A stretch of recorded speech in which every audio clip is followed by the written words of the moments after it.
ఈరోజు మన రెసిపీ కమ్మటి కొబ్బరి పాల పలావ్. కొన్ని వెజిటబుల్స్ వేసి చేసుకుంటే టేస్ట్ చాలా బావుంటుంది.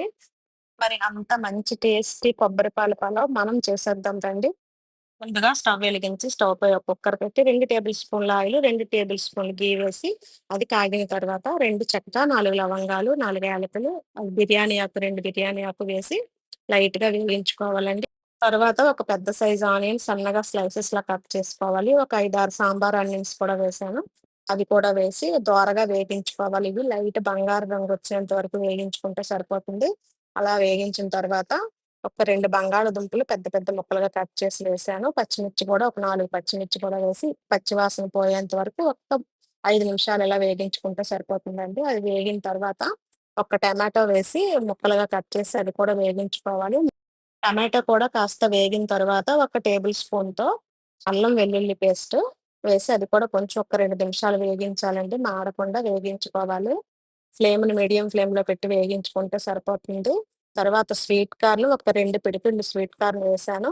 మీకిష్టమైతే కాస్త ఎక్కువగా కూడా వేసుకోవచ్చు. ఈ ప్లేస్‌లో మీరు వేరే వెజిటబుల్స్ కూడా యాడ్ చేసుకోవచ్చండి. అర టీ స్పూన్ ఎండుమిరపకాయల పేస్ట్ ఇది. ఈ ప్లేస్‌లో మీరు పొడి కారాన్ని కూడా వేసుకోవచ్చు. కారం ఇష్టం లేదనుకుంటే స్కిప్ చేయొచ్చు. కారం వేశాక ఒక్క నిమిషం అలా వేగించుకోవాలి. మీకు స్పైస్ ఇంకా కావాలనుకుంటే కొంచెం గరం మసాలా కూడా వేసుకోవచ్చండి. నేను వేసుకోలేదు. కొంచెం కొత్తిమీర, పుదీనాను కూడా వేసి వేగించుకోవాలి ఒక 2 నిమిషాలు. అలానే 1:30 కొబ్బరికాయ అండి ఇది. ఇలా కొబ్బరి పాలను తీసుకున్నాను. 2 గ్లాసులు రైస్‌కి బాస్మతి రైస్ 1 అవర్ నానబెట్టి ఉంచాను.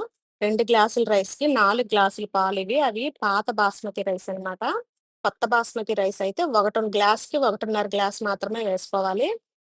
తరువాత మనం తినేదానికన్నా కొంచెం ఎక్కువ అనిపించేలా ఉప్పు వేసుకొని, ఎసరు మరిగిన తర్వాత ముందుగా కడిగి పెట్టుకున్న ఈ రైస్‌ని అందులో వేసుకొని బాగా కలుపుకొని కుక్కర్ విజిల్ పెట్టుకోవాలండి. 2 విజిల్స్ వచ్చేంత వరకు పెట్టుకోవాలి. 2 విజిల్స్ వచ్చిన తర్వాత ఆవిరంతా పోయిన తర్వాత కుక్కర్ మూత ఓపెన్ చేసి చూస్తే గుమగుమలాడే కొబ్బరి పాల పలావ్ రెడీ అయిపోయినట్లేనండి. కుక్కర్ లేకపోతే ఎలా చేసుకోవాలని అడుగుతున్నారు. ఇదే పద్ధతిలో మీరు గిన్నెలో చేసుకున్నా గాని ఇలాగే వస్తదండి. బాస్మతి రైసే కాకుండా ఏ రైస్‌తోనైనా చేసుకోవచ్చు. ఈ వీడియో గనుక మీకు నచ్చినట్లయితే లైక్ చేయండి, షేర్ చేయండి, సబ్స్క్రైబ్ చేయండి. ఎంత మంచి టేస్టీ కొబ్బరి పాల పలావ్ మీరు చేసుకుంటారు కదా! ఇంకో వీడియోలో కలుద్దాం.